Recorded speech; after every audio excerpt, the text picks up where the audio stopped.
Hello student, आज का जो हमारा टॉपिक है सैलरी जो चैप्टर है हमारा, उसका जो पार्ट है सम स्पेसिफिक अलाउंसेस, यानी उसकी न्यूमेरिकल प्रॉब्लम हम यहाँ पर देखेंगे। लास्ट वीडियो में हमने डिस्कस किया था कि कौन कौन से अलाउंसेस होते हैं, कौन कौन से टोटल टैक्सेबल होते हैं, कौन कौन से टोटल टैक्स फ्री होते हैं, कौन कौन से पार्शली टैक्सेबल और टैक्स फ्री होते हैं, उनके बारे में हमने डिस्कस किया था।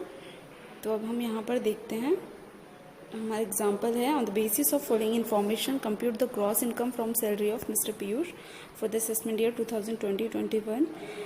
बेसिक पे यहाँ पर दे रखी है, डीए दिया हुआ है, सीसीए दिया हुआ है, medical allowance, children education allowance, ऐसे बहुत सारे अलाउंसेस यहाँ पे दिए हुए हैं।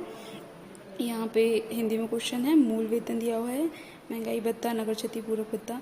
तो हम इसे सॉल्व करते हैं। नीचे हमें जो फॉर्मेटिंग करनी होगी इसी तरीके से करनी होगी। एग्जाम में जब हमारा क्वेश्चन आएगा तो हम इसी तरीके से लिखेंगे, computation of gross income from salary of mister Piyush for the assessment year 2020-21।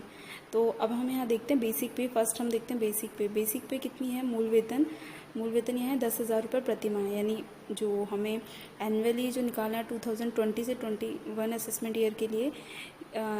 तो हम यहाँ देखते हैं बेसिक पे हमारी होगी 10,000 इंटू 12 महीनों के लिए, यानी 1,20,000 रुपये। फिर आता है हमारा महंगाई भत्ता, जो कि मूल वेतन का इसने यहाँ पर बताया हुआ है 60%। मूल वेतन का 60% महंगाई भत्ता जो बताया हुआ है,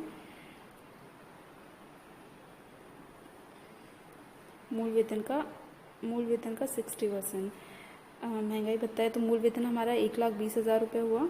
यहाँ पे मूल वेतन हमारा 1,20,000 रुपये हुआ और 1,20,000 का 60% हमने निकाला, तो ये आ गया 72,000। अब नेक्स्ट देखते हैं हम यहाँ पे जो नगर क्षतिपूरक भत्ता बताया, वो बताया मूल वेतन का 8%। थर्ड वाले जो लाइन है उसमें जो बताया हुआ है नगर क्षतिपूरक भत्ता मूल वेतन का 8%। ठीक है, तो सीसीए हो गया हमारा सिटी कंपेंसेटरी अलाउंस 1,20,000 का 8%, यानी 9,600 रुपये हो गए यहाँ पे। अब नेक्स्ट हम देखते हैं चिकित्सा भत्ता, जो कि दिया हुआ है हमें 4th पॉइंट में 400 रुपये प्रति माह। 400 रुपये प्रति माह में यहाँ पे चिकित्सा भत्ता दिया हुआ है, ये रहा यहाँ पर। तो 400 इंटू 12 महीने के लिए हमें निकालना होगा। तो हमने वहाँ पर देखा था, जो हमने जो भत्ते पढ़े थे उसके अंदर हमने देखा था कि पूर्णतः करियों के भत्ते में चिकित्सा भत्ता आता है, इसलिए चिकित्सा भत्ते का जो पूरा अमाउंट है वो हम हमारी जो सैलरी की जो गणना करें उसके अंदर हम इंक्लूड कर देंगे। तो जो चिकित्सा भत्ता है वो कितना हो गया? 400 इंटू 12, यहाँ पे देखो 4th पॉइंट में 400 इंटू 12, यानी 4,800 रुपये यहाँ पर आ गए हैं। अब नेक्स्ट हमारा 5th पॉइंट आता है बाल शिक्षा भत्ता, यानी चिल्ड्रन एजुकेशन अलाउंस। यहाँ पे इसने बोला है कि जो बाल शिक्षा भत्ता है वो 240 रुपये प्रति माह की दर से 3 बच्चों के लिए दिया गया है, यानी एक बच्चे के लिए कितने रुपीज़ हो गए? 80 रुपीज़। ठीक है, और 3 बच्चों के लिए दिया गया है। तो हमने जब डिस्कस किया था कि पूर्णतः जो हमने भत्ते पढ़े थे, जो कि जिनके एक निश्चित राशि दी हुई थी कि इतनी राशि और अधिकतम इतने बच्चों के लिए वो क्या होगी? टैक्स फ्री होगी। तो हमने वहाँ पे देखा था कि जो बाल शिक्षा भत्ता होता है वो 100 रुपये प्रति माह तक टैक्स फ्री रहता है, और अधिकतम कितने बच्चों के लिए? 2 बच्चों के लिए। जबकि यहाँ पर जो इसे भत्ता मिल रहा है वो कितने बच्चों के लिए मिल रहा है? 3 बच्चों के लिए। तो यहाँ पर हम देखते हैं चिल्ड्रन एजुकेशन अलाउंस की हम गणना करेंगे। वर्किंग नोट हमने यहाँ नीचे लिखा है। क्वेश्चन जब भी पूछे एग्जाम में हमें वर्किंग नोट ज़रूर बनाना है, क्योंकि वर्किंग नोट के क्वेश्चन के अंदर मार्क्स होते हैं। तो यहाँ पर देखो चिल्ड्रन एजुकेशन अलाउंस की जो हमने गणना की हुई है, यहाँ लिखा हुआ है, मैंने यहाँ जो सॉल्व किया उसमें लिखा है यह भत्ता 100 रुपये प्रति माह प्रति बच्चे अधिकतम 2 बच्चों के लिए क्या होता है? कर मुक्त होता है। और जबकि यहाँ पर श्री पीयूष को कितने मिल रहे हैं? 240 रुपये प्रति माह मिल रहे हैं। कितने बच्चों के लिए? 3 बच्चों। यह भत्ता 100 रुपये प्रति माह प्रति बच्चे के लिए अधिकतम 2 बच्चों के लिए मिल रहा है हमें यहाँ पर। और श्री पीयूष को 240 रुपये प्रति माह 3 बच्चों के लिए मिलते हैं। तो एक बच्चे के लिए यहाँ पर 240/3 80 रुपीज़ पर मंथ प्रति बच्चे के लिए मिल रहा है हमें यहाँ। तो जो करमुक्त राशि है वो अधिकतम 2 बच्चों के लिए, करमुक्त जो राशि है वो अधिकतम 2 बच्चों के लिए कितनी हो जाएगी? क्योंकि उसे 80 रुपीज़ मिल रहे हैं, तो 80 रुपीज़ टू चिल्ड्रंस के 2 बच्चों के लिए मिल रहे हैं। तो 80 रुपये 2 बच्चों के हिसाब से 12 मंथ के लिए कितना हुए? 1920 80 इंटू 2 इंटू 12 करेंगे हम यहाँ पर। और तो जो हमारी कर योग्य राशि होगी वो कितनी हो जाएगी? 80 रुपये, क्योंकि अधिकतम 2 बच्चों तक हम छूट दे सकते हैं। तो एक बच्चे के लिए जो पूरा अमाउंट है वो क्या हो जाएगा? हमारा टैक्सेबल हो जाएगा। यहाँ पर अगर अमाउंट हमारा जैसे 80 रुपीज़ की यहाँ पर अलाउंस मिल रहा है, अगर 80 की जगह है यहाँ पर अलाउंस अगर 120 का होता तो मैक्सिमम छूट हमारी कितनी होती है, 100 रुपीज़ के अकॉर्डिंग होती है। जो बाकी के जो 20 रुपीज़ होते हैं वो फिर किस में आ जाते हैं, कर योग्य राशि के अंदर आ जाते हैं।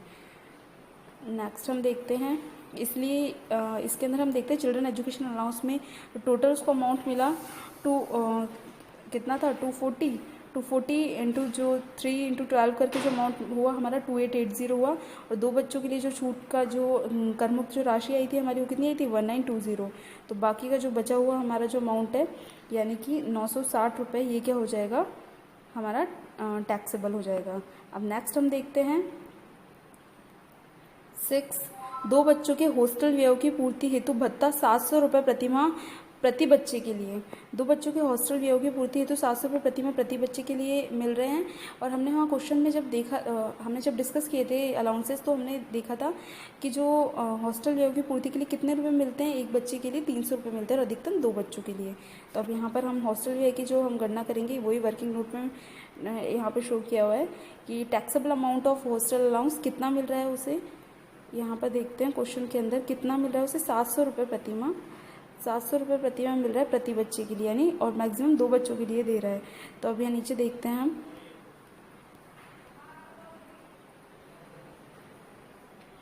Taxable amount of hostel allowance कितने हुए, 700 इंटू 12 इंटू 2, 700 रुपये पर मंथ 12 महीनों के लिए और कितने अधिकतम 2 बच्चों के लिए। तो 700 इंटू 12 इंटू 2 किए 16,800। और जो टैक्स फ्री जो अमाउंट होगा वो कितना होगा, मैक्सिमम 300 रुपये टैक्स फ्री होगा। तो 300 इंटू 12 इंटू 2 यानी 300 इंटू 12 इंटू 2 करेंगे हम मैक्सिमम छूट। तो 16,800 में से 7200 रुपये, 16,800 में से हमने 7,200 रुपये हमने घटाए तो 9,600 का जो अमाउंट हो जाएगा वो क्या हो जाएगा, हमारा टैक्सेबल अमाउंट हो जाएगा। तो यहाँ पर हमने लिख दिया है allowance for hostel expenses of children, 16,800 में से हमने 7,200 घटाए, 9,600 आ गए।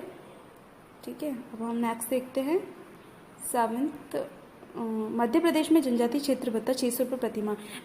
ट्राइबल एरिया अलाउंस भी हमने पढ़ा था, तो हम देखते हैं कि इसकी छूट कितनी मिलेगी हमें।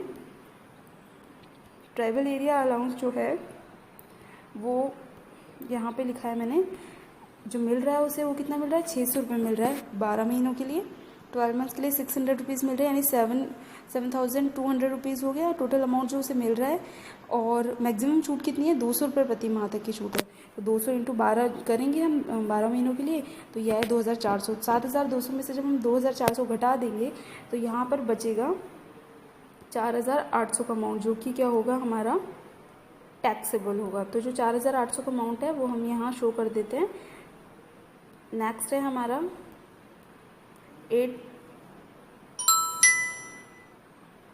8th जो है हमारा कन्वेंस अलाउंस है, सवारी भत्ता 2,000 रुपये प्रति माह की दर से, जो कि संपूर्ण राशि कार्यालय के व्यय हेतु व्यय कर दी है। हमने पढ़ा था कन्वेंस अलाउंस जो है, अगर पूरी राशि जो कार्यालय कार्य के उद्देश्य हेतु दी गई है और पूरी राशि व्यय कर दी जाती है तो पूरी क्या हो जाएगी, वो टैक्स फ्री हो जाएगी। तो कन्वेंस अलाउंस के अंदर हमने यहाँ पर कुछ भी नहीं लिखा है। 8 नंबर पॉइंट पे देखें, कुछ भी नहीं लिखा है यहाँ पर।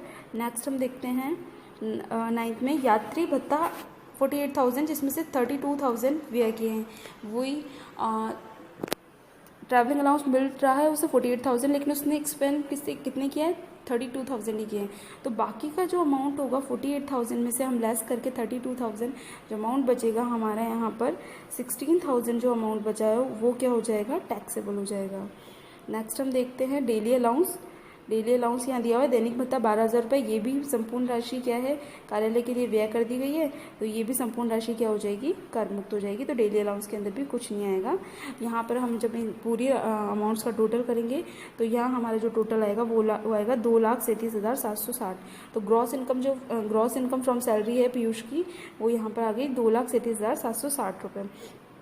यहाँ ध्यान देना है कि इस तरह से वर्किंग नोट बनाना बहुत ज़रूरी है क्वेश्चन में, और इसके मार्क्स होते हैं, क्योंकि आप क्वेश्चन जब यहाँ पर ये पूरी टेबल बनाते हो इसमें आप सारी चीज़ शो नहीं कर सकते हो, तो आपको यहाँ अलग से एक्सप्लेन करना होगा। जो आपने क्वेश्चन जो सॉल्व किया है उसको अलग से एक्सप्लेन करना ज़रूरी है।